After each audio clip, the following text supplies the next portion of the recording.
All right. Yeah, thanks a lot for inviting me. I was pretty excited to get the invitation because yeah, like you said, Goodman-Pollack, or from what I heard, started the seminar and this talk is like very motivated by their work. So yeah, this is joint work with Nikola Sadovek, which he was a PhD student at Freie University Berlin, and now he's a postdoc. But yeah, he was really fun to work with on this. Is there like a pointer thing? Oh, I see. This one? I doubt it works, but Oh.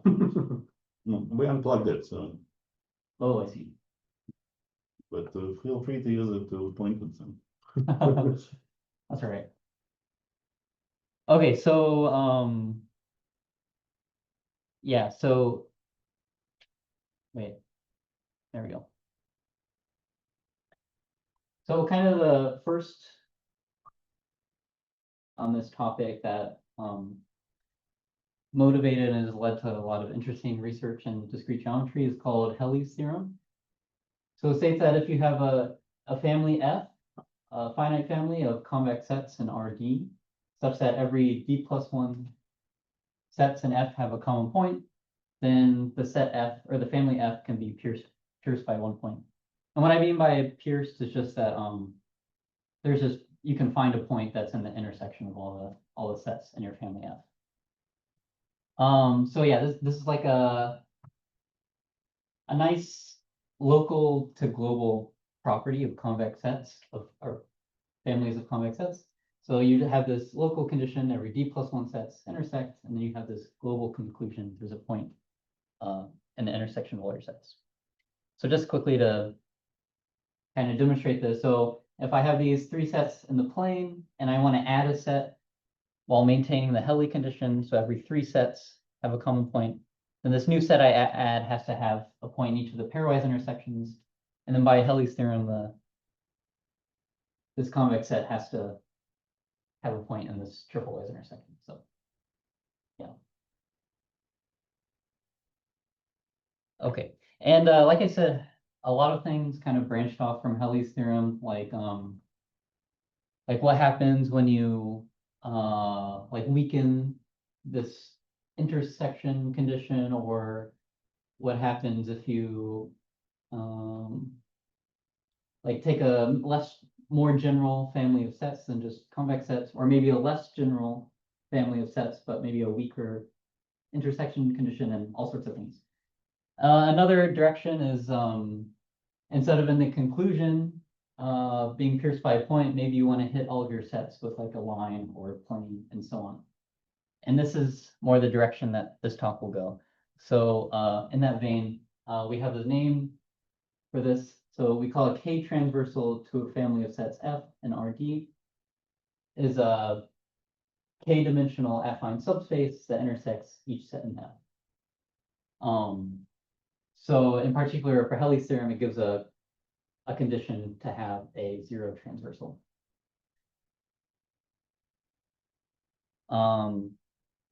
And oh yeah, so you might, yeah, so a natural question is, so we have this Helly's theorem to give us a zero transversal, but what about if we want to find, like, what kind of condition would you need to find like a one transversal, two transversal, etc. And so this question, or this direction, was first taken by Vincenzini in 1935. And he asked the question, basically the first generalization of Helly's theorem that you might think of. Yeah, so does there exist a constant depending on K and D such that the following statement holds? Any family of convex sets F and Rd with the property that every R sets in F has a k-transversal must itself have a k-transversal. So for example, like in R2, maybe if every three sets has a line through them, can you find a line through all of them, for instance? And actually, this does not hold for all k greater than 0. So this kind of obvious generalized statement of Helly's theorem that you might think of doesn't work. And actually, there's a kind of funny story with this. Vincenzini didn't just ask this question. He actually proved that such an R exists. Yeah, so there was a mistake with the proof, obviously. So Santalo published these counterexamples, and apparently what I read is that even after this, Vincenzini published another proof of this. Yeah. Actually, I read that in there's this book with a bunch of different chapters, and there's one chapter by Goodman-Pollack, and they say that story. I think that's where I read it. Calling it a question is polite. Yeah. Is the examples complicated or? Oh no, they're not complicated, although I can't remember exactly what they look like right now. But I think like in R2, if I remember right, I think you can find a family of like line segments that yeah, every R is hit by a line, but not the whole family is hit by a line. Yeah, I can't remember what it was in general. Sorry. But yeah, so the first positive direction, yeah, so the question is like, okay, so a condition like this doesn't work, but what kind of condition would you need to guarantee that you have like a one transversal in R2, say, like the simplest case? And this first direction was discovered by Hadwiger in 1957, so around like 20 years after. So he proved that if you have a finite family of pairwise disjoint sets, so he needed this extra condition that they're pairwise disjoint. He proved that you have a one transversal if and only if there is a linear ordering on F such that every three sets has a one transversal consistent with the ordering. So what I mean by that, basically, if you can order your sets like set 1, set 2, set 3, so on, such that, for example, if you look at set 1, set 2, set 3, there should be a line that intersects 1, then 2, then 3. So if you satisfy this condition, that every triple can be hit by a line in the correct order, then the conclusion is that, then yes, you have a sets. So this is an example also from that chapter from Goodman and Pollack that I mentioned. So here I have the line seg, so ignore the dotted line for now. I have my family consists of 4 line segments, 1, 2, 3, and this is my linear ordering. So the number that they received, that's the linear ordering. And let's check that it satisfies the Hadwiger condition. So I need a line that hits 1, then 2, then 3. So there's that line. And also I need a line that hits 1, then 2, then 4. Takes care of that as well. I need a line that hits 2, then 3, then 4. Again, I'm showing that this example satisfies the Hadwiger condition. And then I have a line that also hits 2, then 3, then 4. Or wait, 1, then 3, then 4, sorry. And yeah, and then the conclusion is that then the family must have a one transversal, which is what that dotted line is. So that dotted line is a one transversal. But what's interesting is that the one transversal that you're guaranteed to have doesn't necessarily hit the sets in the order that you gave them originally. So for example, this one hits 1, then 2, then 4, then 3. So that's just an interesting peculiarity about Hadwiger's theorem. However, actually, if you strengthen the condition, every 4 sets can be hit by a line in that order.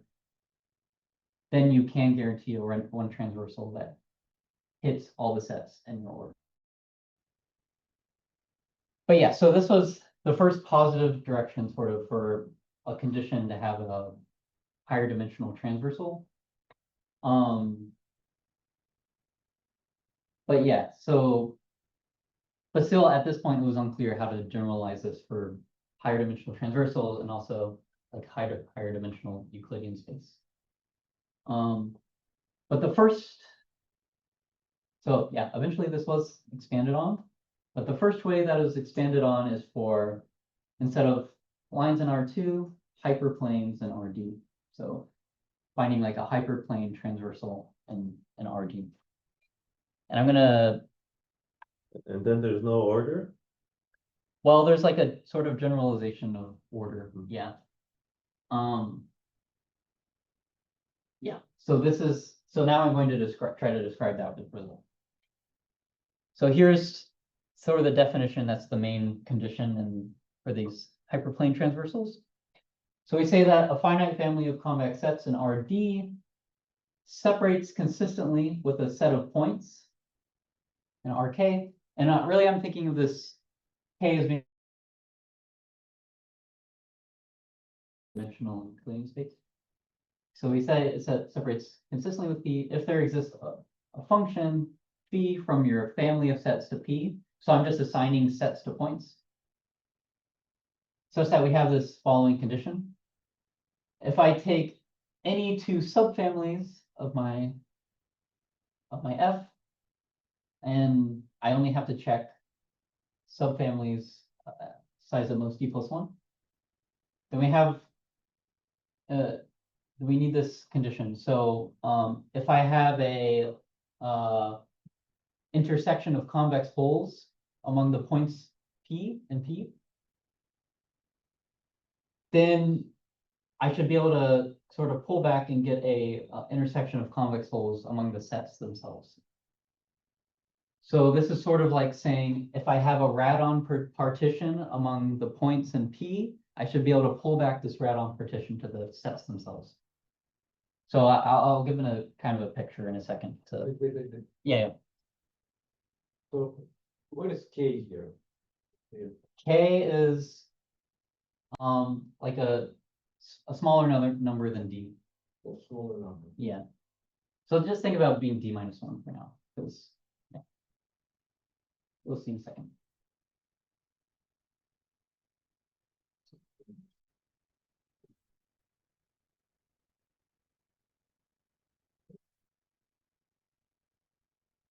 So you can kind of think of it, you're modeling your sets as points, but points that lie in a lower dimension Euclidean So space. then what is called F1 and 1 for 2 also? What are they? Yeah, what is convex of Fem? What is it? Oh, yeah. So if I have two convex sets, I take the convex whole of like the union of, Control of you. yeah. You're supposed to think that like RK is sitting inside of RB? No, just, yeah.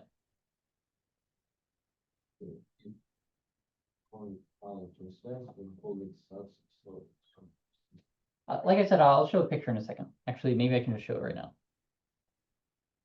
So for example, if our convex sets lie in R3, so here's my family of convex sets.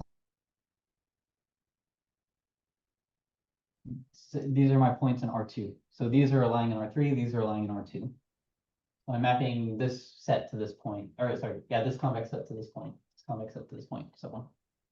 And the condition says that if I have a radon partition among the points, then I should be able to pull back this radon partition among the sets.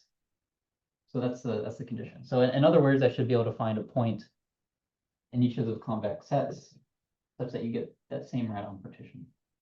So this is the separating consistently definition. Does that make it more clear? Okay. And to see the connection with the condition from Hadwiger's theorem, basically giving a linear ordering on the sets is basically the same thing as assigning your sets to a point on R. Because yeah, you can think of the set that's mapped to the leftmost point as being like set 1, and then yeah, the next one's set 2, and so on.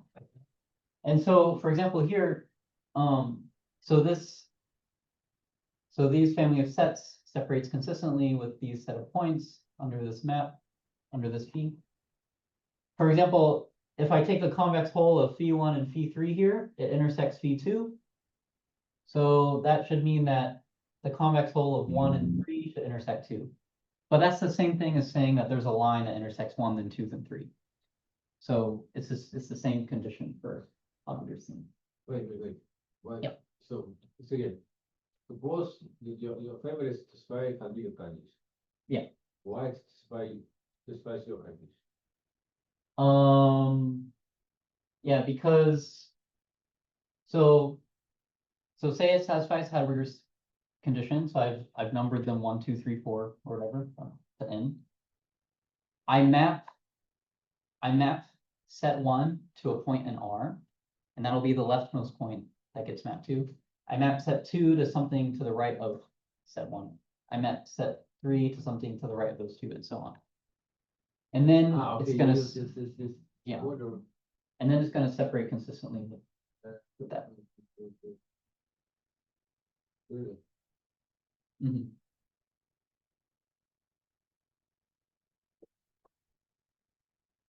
Yeah, because if I have Yeah, right. Huh. Yeah, It's the only pairwise condition, this condition pairwise, yeah, not for triples, no. not for sorry. For triples, for example, we can do T subsets and look at their convex combination, and this would be general condition. It only needs for pairs. For sets. Because here you don't use pairs, it's just 1, 2, and 3 separate. So it's condition slightly weaker in the Haberger. Yes, it's slightly weaker. Yeah, It's weaker than the. because we're making the pairwise disjointness Right. assumption. Yeah, and later on we'll No, because he don't take pairs of points, only 2 and 1, and you have 2 and 2. So you have 2 subset convex set and 2 subsets and subset in between. So his condition in a way only different is in a way weak, in a way stronger. It's similar to yours, but not exactly equivalent. Because you have two set convex couch 4 by 2 by 2, 4. And this for 4 it says nothing. Oh, I see what you're saying. Yeah, but I Well, guess maybe it follows, but 4. you only have to check it for sets of size at most d plus 1. So in Haberger's yeah, d is 2, so you only have to check it for triples. Yeah.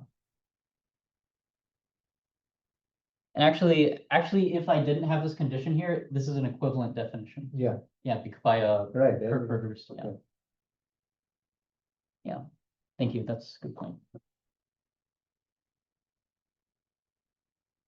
Okay, so that separating consistently thing basically gives you the correct condition to have a hyperplane transversal. So yeah, the statement is if you have a finite family F of convex sets in RD, it has a D minus 1 transversal, aka a hyperplane transversal, if and only if F separates consistently with a set P and R D minus 1. So a set of points in one dimension lower.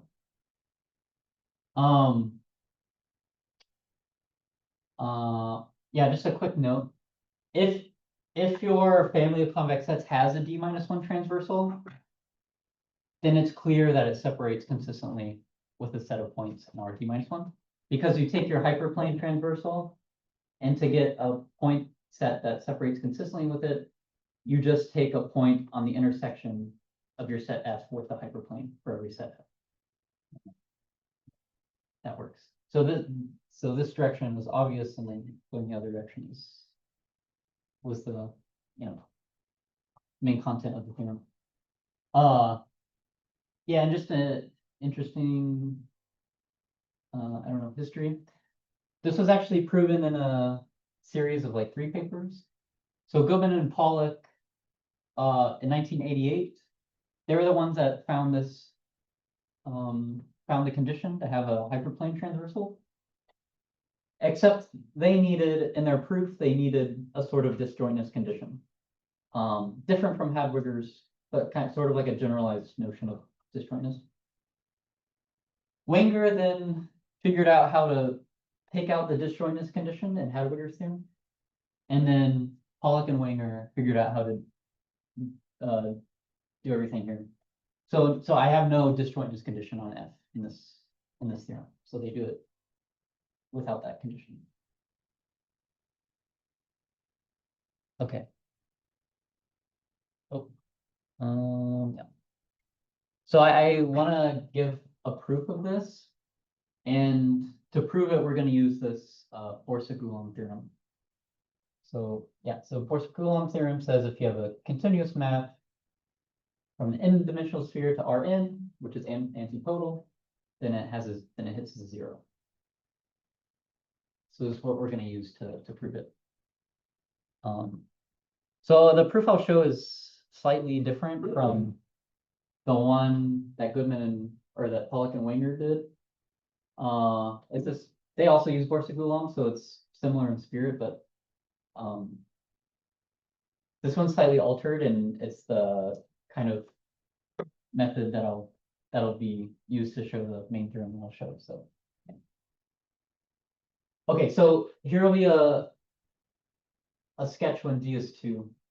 So the first step is that we'll put R2 into R3, basically. So think of this as being like the Z = 1 hyperplane in R3. And so I have my sphere here, and remember I'm going to use the Borsuk-Ulam theorem, so I'm going to take a point on the sphere and then define my map. Okay, so yeah, so those are my sets in F, lying in that copy of R2. And now I pick a point on the sphere, and here's what I'll do. I'll take the orthogonal projection of the sets onto this line. And then, so you'll get a bunch of line segments when you do that. And now for each of these line segments, I'll define a point, or I'll define a number. This number is going to be the signed distance from the origin. So in this case, this number is positive because it's on the positive side of this line, right? Because when I choose X, that defines a line in a direction. So this will be a positive, the distance from the origin. For this one, it'll be 0 because it contains the origin. And for this one, it'll be the negative distance from the origin. So I define these numbers for each set F. And the goal, one thing I should mention, if I take negative X, the direction of my line changes, and these numbers, the effect on these numbers is that you put a minus sign in front of them.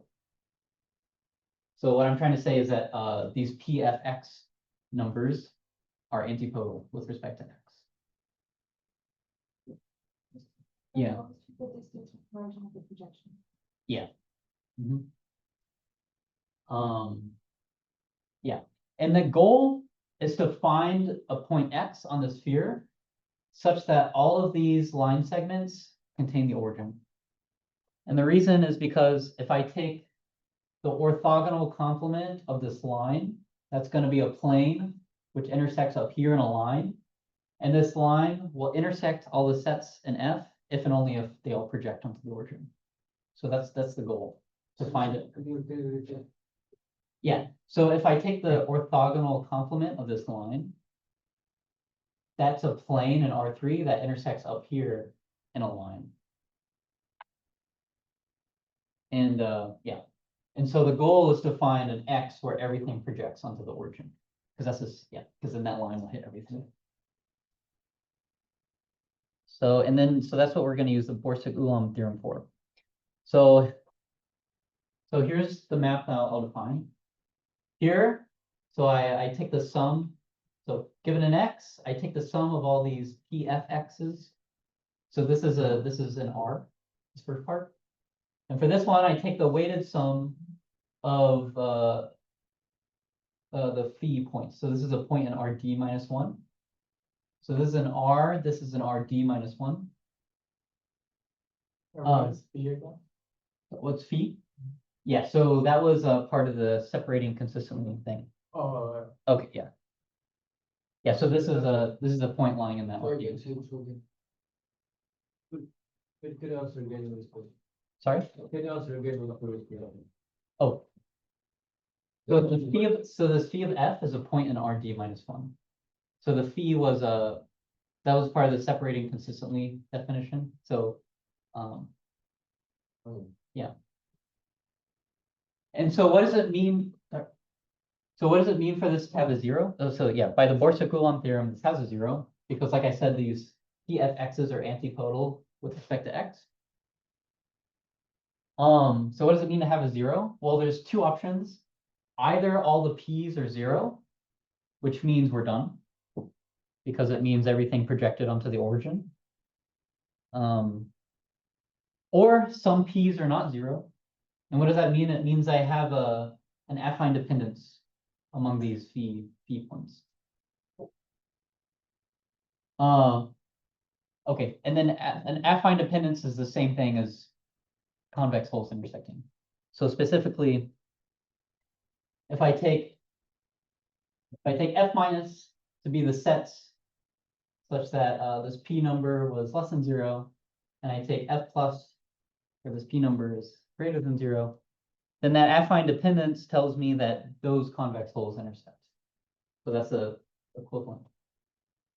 But we get a contradiction because because all of the f pluses, all the sets in f plus lie on one side of a hyperplane. All the sets in f minus lie on another side of the hyperplane. So there's no way for these convex holes to intersect. So we get a contradiction. This is a contradiction to the separating consistently definition. Because separating consistently said that, well, this should have been non-empty. Yeah. Can we quit now? You actually mentioned two, really use it other than the fact that the complement is a line. Oh, yeah, you're right. This the exact same idea was in, yeah, I the picture was in for dimension 2, so yeah. Yeah, thanks. The exact same proof holds for higher dimension. Yeah. So yeah, it's really interesting because I don't think, like when Goodman and Pollack were in their first paper, they didn't use topology at all, right? It was just they needed this extra, and Hadwiger didn't use topology really either. But they needed this extra disjointness condition to do like their computations and so on, meet their arguments. So I don't think anyone really expected that this theorem was like a topological statement. But Helly is topological, right? Oh yeah, that's true. Yeah. It's some equation actually would be generalized the fact that homology of the spectrum, top dimensional homology vanishes. And here you have family of that. You prove something like that. For example, one might have family parameters by spheres or whatever. So what you have family of contractible set, contractible intersection, and you want to show again some homology vanishes. So it's pure topological from beginning to end. So here you use for this fiber bundle of the sphere. And of course, this condition I'm not quite following, but it's probably the way topology is always there. I mean, this is the way how topologists seem to Helly theorem. There's still a respectful sequence in this special case. Then we, yeah. Guess that makes sense. Yeah, but yeah, I get it because it comes completely like purely proof. So No, but convexity only uses all this operation with the spectra, if the intersections, see we can apply the sequence, those projections. If they're not convex, you can do it. And right, because project convex, they might have usually contractible set doesn't project to a contractible set. The convex is just class of sets, all this intersection, all contractible, so all spectra, with the homologies. And if you write down those homologies, I think all this becomes completely. I see. So you're saying that probably this holds with more general families. Yeah, well, this is immediate question. Yes, you see, it's essentially really how we would think as topologists. Yeah, that makes sense. Maybe it's right, maybe wrong, of course, maybe not. Yeah, thanks. Maybe we'll try to think of that with Nicola. Yeah, confirm. They say. Okay. So to state the result that I want to talk about, I'm going to slightly rephrase the separating consistently definition. So basically, I'm just going to rephrase it in terms of affine dependencies. So this separating consistently condition is basically the same thing as saying that for every subfamily f prime, and I guess I should have said, for every subfamily f prime of size at most d plus 1. So think of this f prime as being like the union of f1 and f2. So it's saying that if you have a non-trivial affine dependence among the phis, where f is in f prime, so this is the same thing as saying that I have intersection of convex holes. So every time you have a affine dependence like that, you should be able to pull back this affine dependence to the sets. So the way to say that equivalently is that I can find points QF and F, and I can find these non-negative real numbers such that I have the dependence. So a couple things. The reason why this real number has to be non-negative is because I don't want the signs of the AF to change, because the intersection of convex holes here has to correspond, like, I can't change which convex holes are intersecting. So I can't, so I have to preserve the signs of these coefficients. Okay, so yeah, this is just restating the definition in terms of affine dependencies. Does that make sense? Okay. So with this in mind, I'm going to try to describe the condition for k-transversals. Okay. Okay, so here's the k-transversal condition. And bear with me because it's a little woolly. Okay, so again, F is a finite family of convex sets in R and D.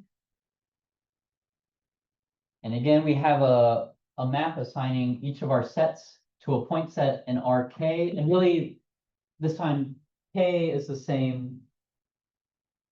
So we're trying to find a k-transversal. This is that same K. So for Goodman-Pollack, that K can be D minus 1.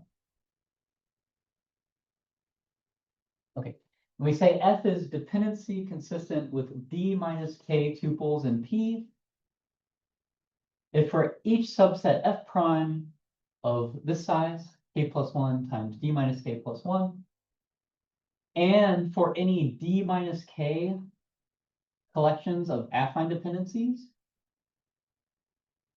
So here the superscript here is like which affine dependence you are. So I have D minus K different affine dependencies.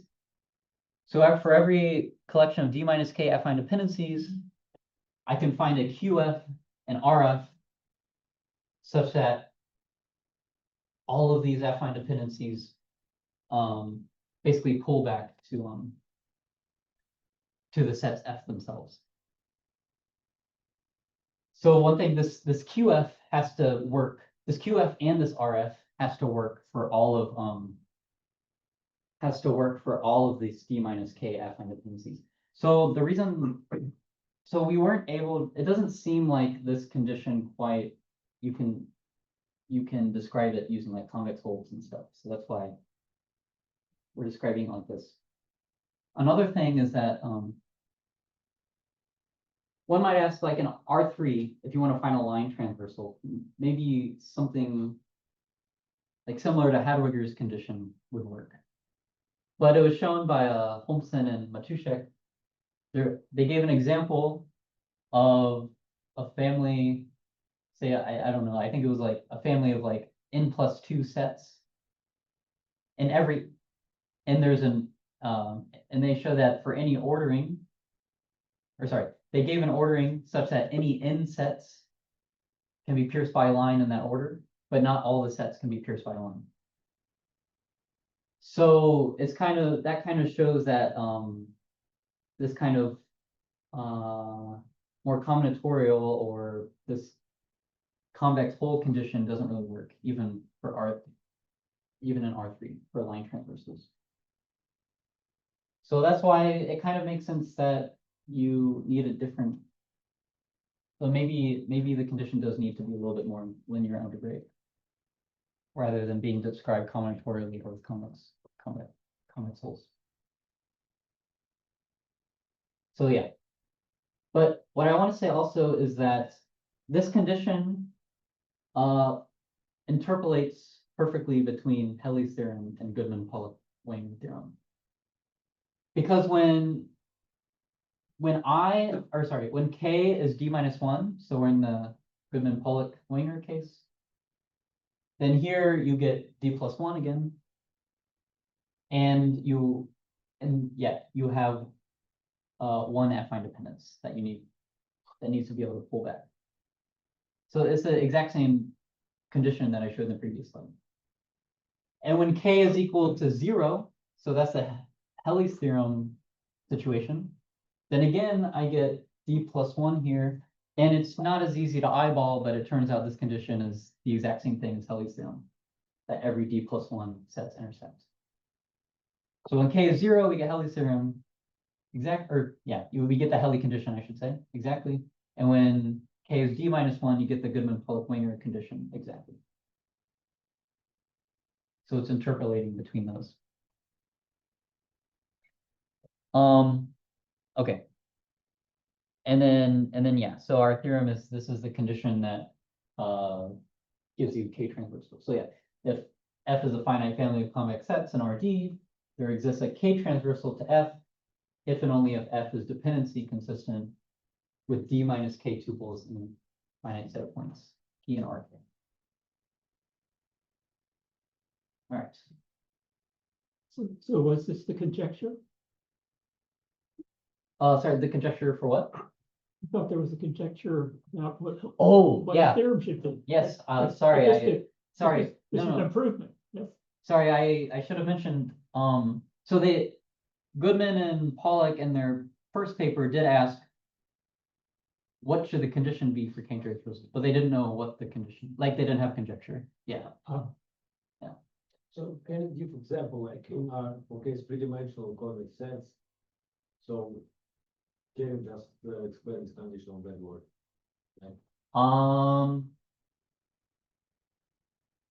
You draw points on the plane, on the line? Or? Yeah, you drop points on the line and let's see.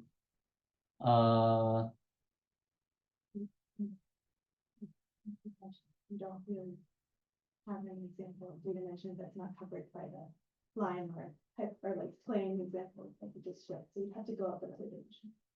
Just for them. No, I think you can do lines in R3. That one. And then you like two affine conditions? No. Yeah, you would have to be able to pull back every two sets of every collection of two affine dependencies among the points on the line. You'd have to be able to pull it back to the same affine dependencies with your sets not free. Okay, yes, that's a good question. I don't know if I can come up with a good example off the top of my head. Probably I had some examples a year ago when we were working on this, but I haven't revisited it. But yeah, there is a good point though that it's, to be honest, I don't think we really have a good intuitive idea of what this condition looks like. Like with the convex hole, like with the Goodman-Pollack-Wenger with the convex holes, you can kind of visualize it. This one, I'm not sure how to visualize it, to be honest. So At least you know it's non-vacuous. yeah, yeah. Actually, and I'll get to this after this one. We have, yeah, so I think there's time. I'm going to give a application of our result in a second, but first let me go over the proof. So the proof is going to be similar to the one I showed about Goodman-Pollack-Wenger, and that's actually how we found the condition. We kind of first found the proof and then found the condition. So we tried to like generalize the proof of Goodman-Pollack-Wenger. Again, the one I showed isn't quite the one they did, so we had to alter it a bit to make it easier to work with, and then we were able to arrive at what the condition is. But yeah, the proof, instead of using the sphere, we're going to use this thing called the Stiefel manifold. And so the Stiefel manifold WKRD, so a point in WKRD is a ordered set of orthonormal vectors. So the ordering matters. And we're going to use this equivariant map result. So it says that if you have a map from the Stiefel manifold to this Euclidean space, that is ZK2 equivariant. So that means, so a point in the Stiefel manifold, you have k orthonormal vectors. The Z2 to the k action is just flipping each of the vectors independently. And then same thing here, we have k copies of this RD minus k. So the ZK action, Z2 to the k action is just flipping each one of these independently. And if you have such a map, then they showed that you hit the origin. And actually, so I cited this result. They actually proved something slightly stronger. But this, cohomology with the space and that's it. And I'm confused. So you isn't it just formula cohomology ring for this Stiefel manifold and that's it. Yeah, you can use the Fadel-Husseini index to prove this. Well, which one? Fadel-Husseini index. So like, just I'm asking, so it's more than that. It's not because it's equivariant cohomology. This is my point. But either you compute cohomology or equivariant cohomology. Yes. So what is all the symbolic theorem is just the formulation of the structure of the homology ring, probably with action of the group, because it's just this big group action. Okay, just want to see what the homology of the space is people. This is just outcome of some knowledge of some homology ring, something is not zero, some cycles intersect, right? So I have to know homology ring. There is no other way to prove. Yeah. What they call index or no index, but it's always like that. I was just using this theorem as a black box, so I'm not really No, sure. but then why it who is correct? Because there are sometimes wrong theorem with this kind. Oh, I see. So they proved this, there's a couple proofs of this. Fadel and Husseini proved this, and then with their index. They proved it using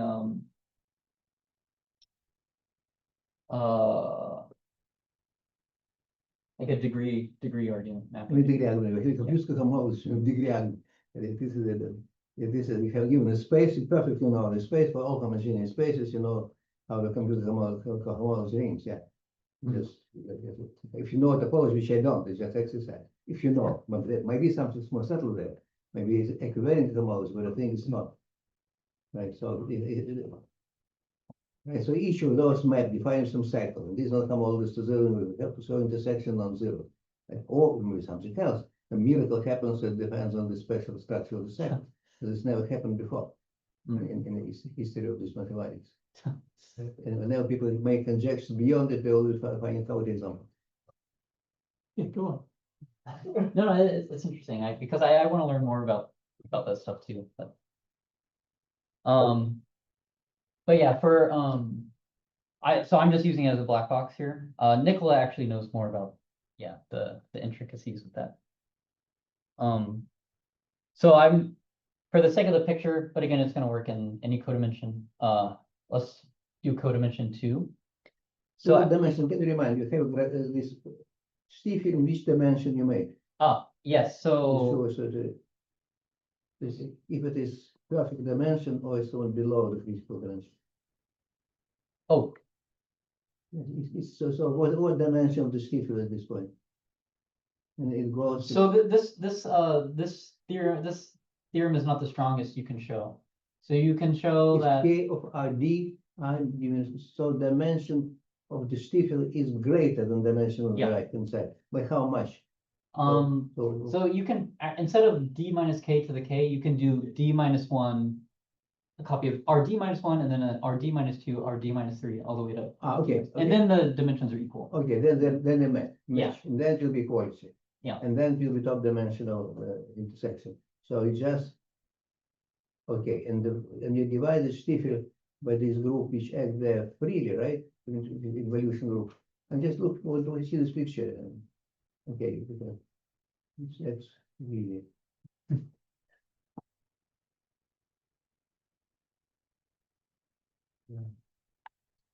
Oh yeah, it acts freely. So the only problem is two-dimensional torsion of this Stiefel. If it's not for there, if it's not there, it would be obvious, right? It will be really difficult, but it's because it's some torsion, and they must say it doesn't feel. Okay. That is okay. All right. So the way it works is that if you're okay, so for this codimension 2 case, or okay, wait. So if you want to find find our k-transversal, we're gonna take the Stiefel manifold WD minus k. So for codimension 2, we're gonna take the Stiefel manifold like W2. So a point in the Stiefel manifold will be 2 orthonormal vectors. So a point in the Stiefel manifold more or less looks like this. So I have 2 orthonormal vectors, and in the Goodman-Pollack-Wenger theorem, we had 1 vector that spanned a line. Now we have 2 vectors that span a plane. And basically we do the same thing. So my sets, so I'm in RD plus 1, my sets are lying in a copy of RD up here, and I'm going to project them down. So I do orthogonal projection. And I do the same thing basically. For each of these sets, I'm going to take the point closest to the origin. And the reason why this point closest to the origin exists in the first place is because these projections are convex. So this is how we're using the fact that the sets are convex. No, I think you use convexity for continuity, not for that. Continuity. Yeah. I mean, I can't define a unique point closest to the origin unless it's convex. Like this is continuity. Yeah. Okay.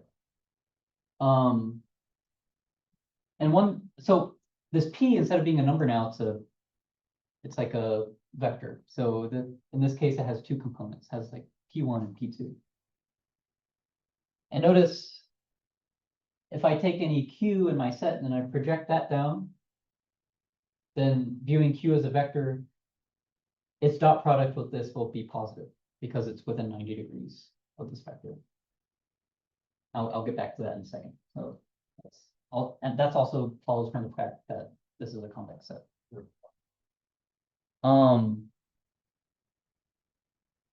Okay, so we have these P's and we define the map very similarly. So I kind of have for each I from 1 to D minus K, we have this, and this is similar to the Goodman-Pollack-Wenger thing. So I just take the ith component of this P vector. So this is an R. And I take this weighted sum of these phi's, which is an RK. So this is an RK plus 1. And so it lies in here. And so in general, our map will be from this Stiefel manifold to here. And so we can use that Stiefel manifold result. So we have a 0, and there's 2 options as before. Either all the PIs are 0, in which case everything projects onto the origin and we're done. Or some of them are not 0, but that exactly means that I have a collection of D minus K affine dependencies that can be pulled back to affine dependencies among the sets. And it turns out you just do some calculation that ends up implying that if over all F, I take the dot product of P and this QF that you get from the condition, it'll imply that the sum of all those is 0, which can't happen because this dot product is positive for every F. So that kind of calculation, the details I just swept under the rug, but that's basically the contradiction that we write out.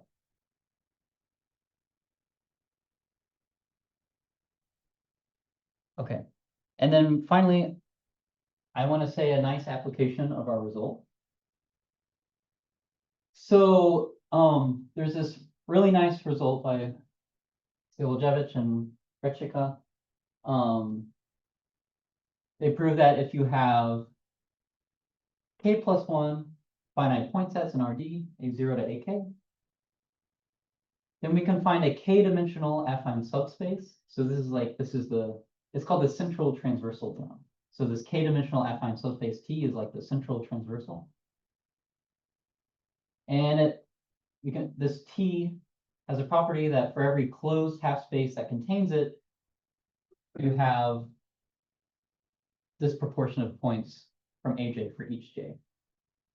So it's called central k-transversal theorem because this T is sort of lying closely inside each of the point sets, is basically sort of intuitively what this theorem is saying. This must follow much more directly from this topological theorem. No? When you prove, just you shall simplify it quite a bit here because it just points no sets, no? Oh, I see. Well, you mean using the Stiefel manifold? The generalization manifold, yeah, exactly. Just use your, I think the same what you say will be just drop away some of the words because it's. Oh, yeah, maybe. Yeah. But our condition alone can be used to prove this. So it turns out this theorem Your is, condition is not, is used here, your condition disappears here, no? Just any points, right? Any points, and then there is subset. You don't use your condition, the final condition disappears with the picture. no, because this theorem is equivalent to a, Every clause subspace, okay, I'm sorry, okay. so this theorem, it's equivalent to a family, so you can, okay. You can construct a family of convex sets such that this family of convex sets has a k-transversal if and only if this theorem is Okay, true. yeah. Yeah, so that's the connection. And it's not hard to do. You take the convex whole of some sufficiently large point Yeah. sets, yeah. I remember the proof like it's used in Borsuk-Ulam, right? Something. The proof for this, Yeah. the proof that they have, I don't think uses, oh, you might be thinking of, Topological proof, I think. yeah, no, so I think you might be thinking of a different result. Okay. They used, like, Stiefel-Whitney classes or something. I don't think topological knowledge is. Using what? I don't think topological knowledge is. I looked up the paper once and I think they used some of that stuff, but I could be wrong. Maybe I'm misremembering. Okay. Yeah, definitely they did, the first ones, yeah. But yeah, our proof kind of, you can directly show this just from using our theorem as a black box. Okay. But that's it, so